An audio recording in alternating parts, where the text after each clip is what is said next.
श्रीलक्ष्म्यष्टोत्तरशतनामस्तोत्रम्। देव्युवाच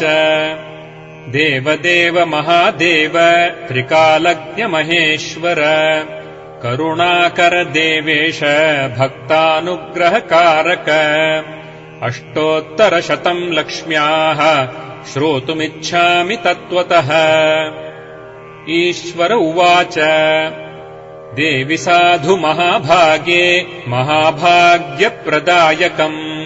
सर्वैश्वर्यकरम् पुण्यम् सर्वपापप्रणाशनम् सर्वदारिद्र्यशमनम् श्रवणाद्भुक्तिमुक्तिदम् राजवश्यकरम् दिव्यम् गुह्याद्गुह्यतरम् परम् दुर्लभम् सर्वदेवानाम् चतुष्षष्टिकलास्पदम् पद्मादीनाम् वरान्तानाम् निधीनाम् नित्यदायकम् समस्तदेव्यसंसेव्य मणिमाद्यष्टसिद्धिदम् किमत्र बहुनोक्तेन देवी प्रत्यक्षदायकम्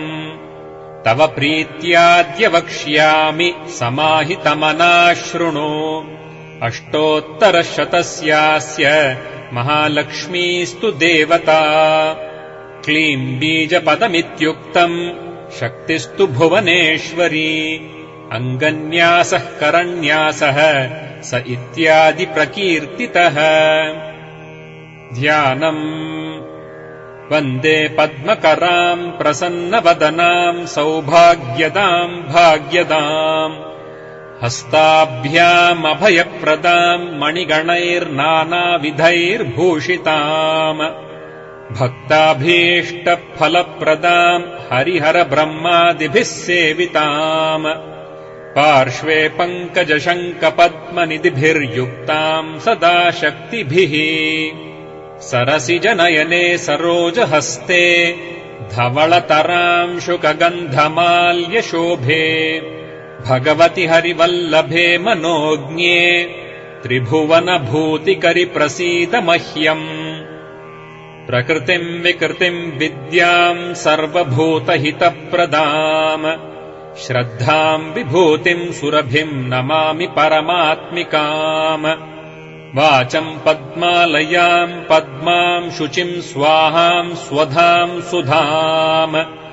धन्याम् हिरण्मयीम् लक्ष्मीम् नित्यपुष्टाम् विभावरीम् अदितिम् च दितिम् दीप्ताम् वसुधाम् वसुधारिणीम् नमामि कमलाम् कान्ताम् क्षमाम् क्षीरोदसम्भवाम् अनुग्रहप्रदाम् बुद्धिमनघाम् हरिवल्लभाम् अशोकाममृताम् दीप्ताम् लोकशोकविनाशिनीम्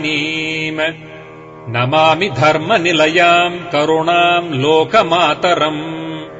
पद्मप्रियाम् पद्महस्ताम् पद्माक्षीम् पद्मसुन्दरीम् पद्मोद्भवाम् पद्ममुखीम् पद्मनाभप्रियाम् रमाम् पद्ममालाधराम् देवीम् पद्मिनीम् पद्मगन्धिनीम् पुण्यगन्धाम् सुप्रसन्नाम् प्रसादाभिमुखीम् प्रभाम् नमामि चन्द्रवदनाम् चन्द्राम् चन्द्रसहोदरीम्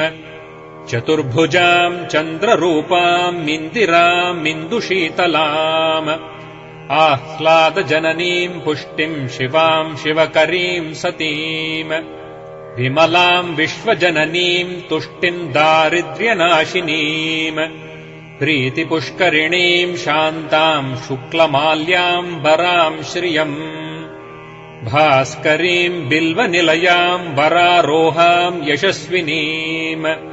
वसुन्धरामुदाराङ्गाम् हरिणीम् हेममालिनीम्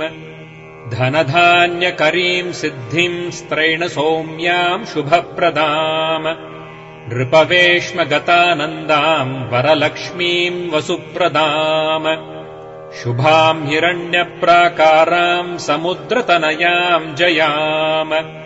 नमामि मङ्गलाम् देवीम् विष्णुवक्षस्थलस्थिताम् विष्णुपत्नीम् प्रसन्नाक्षीम् नारायणसमाश्रिताम् दारिद्र्यध्वंसिनीम् देवीम् सर्वोपद्रववारिणीम् नवदुर्गाम् महाकाळीम् ब्रह्मविष्णुशिवात्मिकाम् त्रिकालज्ञानसम्पन्नाम् नमामि भुवनेश्वरीम् लक्ष्मीम् क्षीरसमुद्रराजतनयाम् श्रीरङ्गधामेश्वरीम् दासीभूतसमस्तदेववनिताम् लोकैकदीपाङ्कुराम् श्रीमन्मन्दकटाक्षलब्धविभवब्रह्मेन्द्रगङ्गाधराम् त्वाम् त्रैलोक्यकुटुम्बिनीम् सरसिजाम् वन्दे मुकुन्दप्रियाम् मातर्नमामि कमले कमलायताक्षी श्रीविष्णुहृत्कमलवासिनि विश्वमातः क्षीरोदजे कमलकोमलगर्भगौरी लक्ष्मीप्रसीद सततम् नमताम् शरण्ये त्रिकालम् यो जपेद्विद्वान् षण्मासम् विजितेन्द्रियः